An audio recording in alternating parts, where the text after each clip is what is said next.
This is the report for our project Log-Based Anomaly Detection through Correlation and Behavior Analysis for Cybersecurity.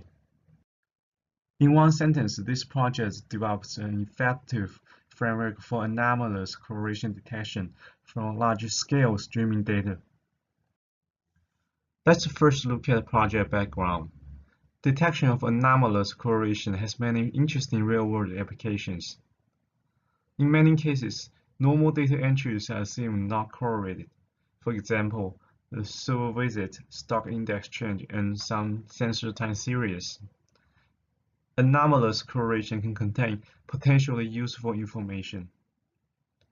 For our particular application, bots are malicious cyber activities like price scraping, spam distribution, password cracking, DDoS. They are automatic programs that disturb the normal use of internet resources and could cause remarkable economic loss for enterprises. A botnet is a network of bots. It's distributed, and many bots in this network can initiate requests on the server at the same time. They could come with low human-like rates of visit, but in total they still impose a heavy burden on the server. Botnet is hard to detect by traditional algorithms. This project focuses on methods that discover log-based detection of bots and botnets. Many systems generate logs that contain information for malicious abnormal bot activities. So we focus on this log-based detection. Our project focuses on log-based detection. The reason is that the logs are widely available in many systems. For bot detection, any logs containing like IPs and URLs and timestamp can fit into our analysis. Previous approaches usually require understanding of special data formats or special communication mechanism, and they are very often limited to their own application, their own data. The second reason is easy preprocessing. Preprocessing for log-based detection is trivial. It only requires construction of feature matrices from the logs, and therefore the analysis can be more easily integrated into various detection systems. The third reason is security and privacy. Log-based detection requires minimum sensitive information from the user and minimum knowledge of the sensitive system mechanisms. It only needs the feature matrices where sensitive and private information has been reduced to numerical numbers. The primary objective for this project is to develop algorithms for log-based botnet detection. To our best knowledge, currently there are few log-based botnet detection researches. The few current methods either perform detection in an offline manner or cannot effectively detect bots or botnets at the same time. The second goal is to achieve real-time detection. We want to monitor the streaming logs and raise real-time alerts. The third objective, because of the real-time detection, we want the algorithm to be efficient enough to meet the requirements of real-time processing. Meanwhile, we want to maintain a high level of sensitivity. Last but not least, the detection should be accurate. The final objective, we want the developed algorithm to be general. Although the methods developed in this project is intended for botnet detection, our methods are generally applicable to discover any correlated anomalies from streaming data where we can construct feature matrices. At this point, we have developed a package of algorithms and put them together into a framework. This framework is capable of efficient and effective online bot detection. Those in the orange rectangles are our inventions in this project. And a brief comparison of these three algorithms are shown in the table. And we believe these three algorithms have covered almost all cases of log-based bot detection. We achieved a highly efficient framework. The time cost of our framework is only about 1% to 2% of classic PCA based on experiments on our datasets, and it is guaranteed to save for even more time when the data size continue to grow. So it is capable of intense real-time anomaly detection for really super large scale streaming data. Not just saving time, we also boost the effectiveness. This high accuracy GPS algorithm can detect correlated anomalies with highest mutual correlations, while this RPS algorithm is more sensitive and can in addition discover other suspicious correlated anomalies. The behavior model supplements other single uncorrelated bots. Moreover, our framework is general and can be applied to other applications, especially this part, the anomalous correlation detection algorithms. It only requires the streaming data can be converted to one or more feature matrices. An obvious correlation in the data is assumed abnormal. For example, we can apply the framework to stock index change, because index change can be converted to a feature matrix with each column as a stock and the rows are index changes. And the correlated price change of many stocks can be viewed as abnormal. We now dive deeper into the technical details. The first approach is called anomalous correlation detection. At first, we convert the logs into a feature matrix. In this project, we use the request IP matrix where each number represents how many times an URL is requested by an IP. The single bots usually impose a heavy workload on the server, represented by large numbers in this matrix. But these numbers are usually not very much correlated. The secondly, if a botnet is present in the time window, then this matrix will have several correlated columns, representing correlated requests to the URLs from this botnet. This feature matrix is then converted into a correlation matrix from which a principal score can be computed. A high principal score will indicate potential bots and botnets in the time window. This approach can be done by the classic PCA, but the problem is PCA is of qubit time complexity, and PCA is not feasible when the streaming logs is very large. So to apply this approach, we need to carefully reduce the time cost. This is the procedure for the detection process. In the beginning, the streaming logs in the current sliding window are converted into feature matrices. This step takes linear time, so it's not our concern in the project. Then we construct the correlation matrix from the feature matrix. The classic direct algorithm takes qubit time complexity, which is very high for the real-time analysis. So the contribution of this project is to reduce the qubit time algorithm to a quadratic time online update. This is a big improvement for our purpose. After that, the principal score and components are evaluated from the correlation matrix. The classic algorithm also takes qubit time complexity. The contribution of this project is to reduce it to a sub-qubit time approximation algorithm. This makes large-scale real-time correlation detection feasible for our purpose. Finally, we raise alert when the principal score is high and those data entries of high correlation with the principal component are considered as potential correlated anomalies. For correlation matrix, we developed an online updating algorithm. When the window slides, the correlation matrix is updated on the fly rather than be recomputed based on careful treatment of the added data, removed data, and changed data. It reduces the original qubit time complexity to an online update of quadratic complexity. Our development involves lengthy calculation and very tricky simplifications, and it's the other scope of this presentation. Anyone who is interested in this can zoom in this image and have a look at the details.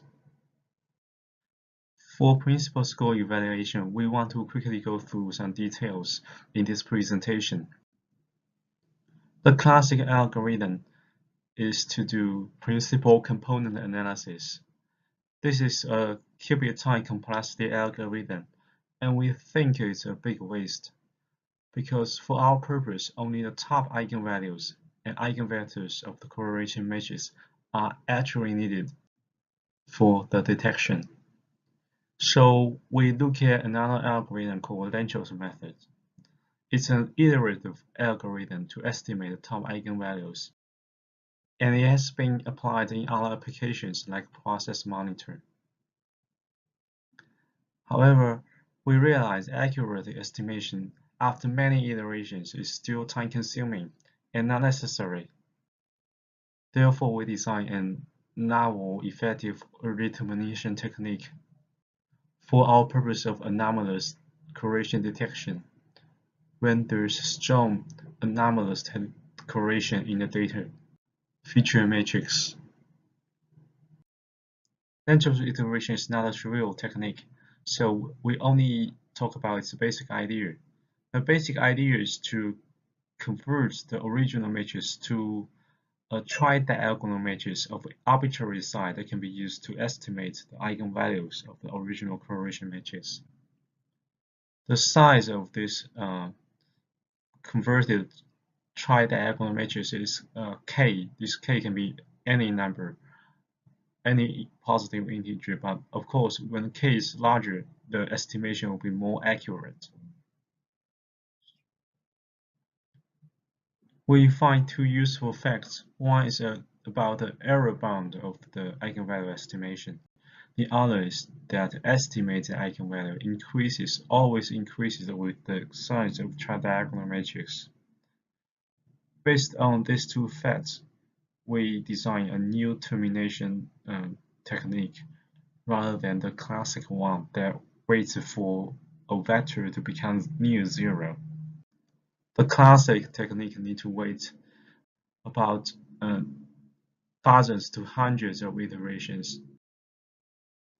But our new termination will be much faster. The idea is to set a lower threshold, and if the estimated eigenvalue is above the threshold by a distance defined by the error bound, then the top eigenvalue must exceed the alert threshold, and the warning can be immediately raised. Once the largest eigenvalue is evaluated, the principal components, which are the eigenvectors of the correlation matrix, can be trivially found because of the tri-diagonal matrix. Finally, the correlation between a data entry and the principal component can be easily evaluated by a formula, which is a classic property of principal component analysis. And we use something like a knee point to determine which data entry should be considered as a potential anomaly, hence the bot. The overall time complexity for above described algorithm is supercubic. The experiment is conducted over a large dataset of purchase server logs from an e-commerce website. It contains like more than 300 million log entries. The problem is that there is no gold standard for the evaluation. We don't actually know which data entry is from bots. In order to measure the performance of our algorithm, we need to run some simulations. A tool is created to simulate bot visit on the website server in different styles and rates to obtain realistic request sequences. So our simulation on the server are true website visits, so the server can generate realistic logs in realistic chronicle order of realistic time intervals, realistic sequence, etc. In a word, the simulation is realistic. After that, the recorded bot visits are duplicated with different assigned identifiers and distributed across the whole dataset to simulate the bots or bonnets in each time interval. We show some experimental results for time and recall evaluation. The recall is the percentage of simulated bots being discovered by the algorithms. This PCA stands for Classic PCA Algorithm, analyzing batch data. Because PCA is not feasible for online analysis, so we apply it to batch data. This Lentils B stands for Lentils method, analyzing batch data, and Lentils S stands for Lentils method, analyzing sliding window. This number stands for the average running time for the time window of a specified length. This is the maximum running time for all evaluations of specified window length. All other percentages stand for the recall. So the evaluation result clearly shows the Lentils method over using sliding window attains the best recall with much less computation time cost. So we achieved the main technical purpose of this research by this experiment result. We also evaluate the sensitivity of these algorithms measured by percentage of potential bots being detected within a specific time. The potential bots are simulated bots detected by the algorithms, and in this chart, higher curve indicates better sensitivity, and that is we can discover more potential bots within the same time. So the result clearly shows these blue lines, the Lentils method achieves better sensitivity than the original principal component analysis. There is weakness for our proposed algorithm. If we look at a single bot, we will find the performance is not as good as expected.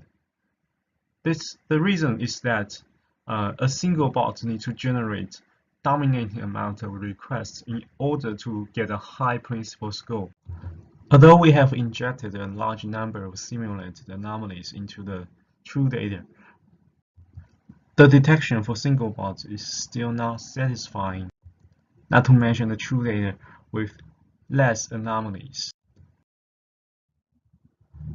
The other case our previously proposed method cannot cover is that when the anomalies only take a small portion of the data. This is common for big data analysis. The anomalous correlation is only a small part of the whole data. In this case, principal score-based detection will not properly work.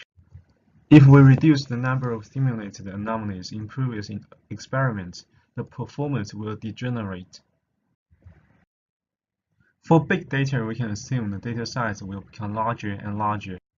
If the number of anomalies grow with the data size in order of n to the power m, where m is any number between 0 and 1. This condition is actually a very loose condition, true for many real-world large-scale datasets. In this case, we can very rigorously prove the principal score will degenerate to around 0.5. We can show two experiments here. In the left chart, the number of anomalies grow with the data size n order n to the power 0.8. The right chart, the number of anomalies grow at the same order of n with coefficient 0.2, which means the anomalies always take up 20% of the total data. As the data size becomes larger and larger, in both charts, the principal score value will degenerate to 0.5, to around 0.5, which is below any reasonable other threshold. Our first solution is random sample by data scale. If a data vector have larger components, it will have higher probability to be sampled. This is a very intuitive idea. Suppose there are a few bots trying to impose heavy workload on the server to bring it down. Then sample by data scale can capture this bot. More important, this sampling is also good for detecting botnets. Suppose a botnet have many bots. In order to be productive, they usually at least human-like, or usually will be a little above human-like visiting rate. In this case, they at least have the same probability with the anomalies at least have the same probability to be sampled as the non-anomalies. So in a sample, the percentage of anomalies will usually increase. We define the concept anomaly strength as the sum of the data scale for all anomalies over the sum of all the data scale for all data entries. And the principal score of the sample will be guaranteed to enhance by a large guaranteed to be enhanced to a higher level when there is indeed anomalous correlation in the data. The random sample technique makes the algorithm very efficient. Its guaranteed supercubic complexity of tiny coefficients costs only about 4% of the original computation time, and the saved time can be used to run more rentals iterations for better accuracy. Its effectiveness is guaranteed for any data that fits the assumption made by the mathematical proof. And it's of great simplicity. It only requires minor change of the original rentals algorithm we proposed earlier. Our second solution is a generative model. The idea is that through statistical inference, the anomalies of high mutual correlation will be clustered. We refer to this method as generative principal score evaluation. The motivation is that sometimes it's possible an anomaly strength is weak when there are not many anomalies and they try to protect themselves from exposure. In this case, the assumption in the random sampling technique does not hold. It's not easy to directly find any useful information for sampling. By the generative model, we can discover anomalies set of any size. But this is a more conservative decision-making, which notes this algorithm will make a conservative decision-making. The detected anomaly set will be smaller than the one detected by the random sample. It's a guaranteed quadratic complexity of small coefficients. In comparison to a random sample, it's a little slower, but it will still be much faster than the full principal score evaluation. We show a demonstration of the conservative decision making. So this is a visualization of two correlation matrices from real data. The brighter color indicates higher correlation, which are anomalous. For better visualization, the anomalies are placed at the top left corner. We can see that those detected by generative PS is brighter than some detected by the random sample. So we refer to this to the anomalies detected by the generative PS as the core anomalies because indeed we can see they have really high mutual correlation. We run a full principal score evaluation, the random sample and the generative model on the original true data with 1 hour sliding window. In the true data, the anomalies are less than previous experiments with simulated anomalies. For full PS, it is only capable of discover strong anomalous correlation, as we can see from the true data analysis. There's only this strong anomalous correlation can be detected. It also tends to identify more data entries as anomaly, which will cause more false positive. With the random sample, the algorithm becomes more sensitive and raise much more alerts, as we can see there's dominating purple dots here representing unique discoveries by this one. And we claim it detects less anomalies but with higher accuracy. The generative model is sensitive to small anomaly sets and makes its own unique discoveries, and it yields the most accurate and conservative detection. This is some scalability experiment. When the data size increases, the core of the full PS quickly becomes zero. That means it cannot make any meaningful discovery, and its computation time has a steep quadratic scale up. With the random sample and the generative model, the core maintains at a high level, and its computation time just grows at a very slow rate. Finally, we talk about the behavior model. It's very different from the anomalous correlation detection approach. It's currently only intended for the bot detection problem. The idea is that the bots will behave drastically different from human visits. Let's see an example that like search engine bots, they never visit the login web page, and suspicious bots on average access the login web page at the 43rd visit of the website, and human IPs just open this login web page in their first visit. Within a visit, suspicious bots request the login page after a lot of other requests. And for potential human IPs, they made much less requests before they open this login web page. Let's check some more concrete example. And this one, this IP keeps visiting this administrative login web page, and it tries to log in this one for every 1 minute. It's probably trying to try some password. In this example, this bot keeps requesting JavaScript files, but occasionally makes some normal requests. But we highly suspect it's trying to scan through these JavaScript files between normal requests to try to find some vulnerability of the website. In a behavior model, we model historical request transitions using a variant of the Markov chain. We take the transition time into consideration, and the web page request transitions are modeled by transition probabilities, and the non-web page requests are modeled by density estimation. The whole model update is in linear time, and the detection of anomalies is also in linear time. We have an initial experiment shows this model can well distinguish the suspicious bots from potential non-bots. So we have some planned remaining work to do, and this is the report for the current progress of the project. And thank you so much for listening.